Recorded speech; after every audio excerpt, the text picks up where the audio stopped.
Beyond headlines நேயர்களுக்கு வணக்கம்.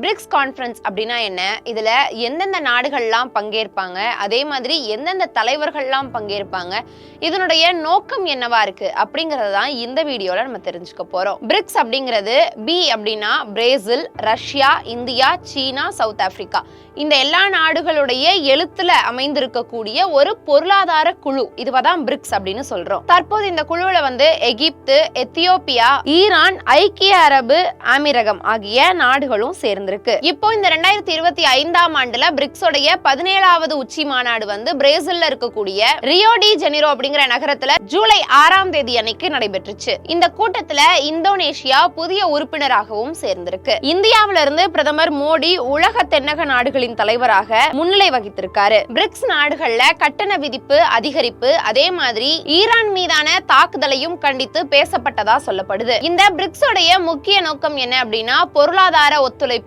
மற்றும் வளர்ச்சிக்கான வழிகளை வழிவகுக்கிறதா இருக்கு. வர்த்தகம் மற்றும் முதலீட்டு ஒத்துழைப்பு, புதிய வளரும் நாடுகளுடைய குரலை வலுப்படுத்துறது, பன்னாட்டு அமைப்புகள்ல சீர்திருத்தம், நிலையான வளர்ச்சி மற்றும் பாதுகாப்பு, இதெல்லாம் தான் இந்த பிரிக்ஸ் மாநாட்டுல பேசப்படுறதா சொல்றாங்க. பிரிக்ஸ் உலக மக்கள் தொகையில இருந்து 40%, அதே மாதிரி ஜிடிபில இருந்து 25% பங்கையும் பிரதிநிதித்துவப்படுத்துது. இது மேற்கத்திய நாடுகளுக்கு மாற்றாக வளரக்கூடிய நாடுகளுக்கு ஒரு முக்கிய அமைப்பா உருவாகி வருது.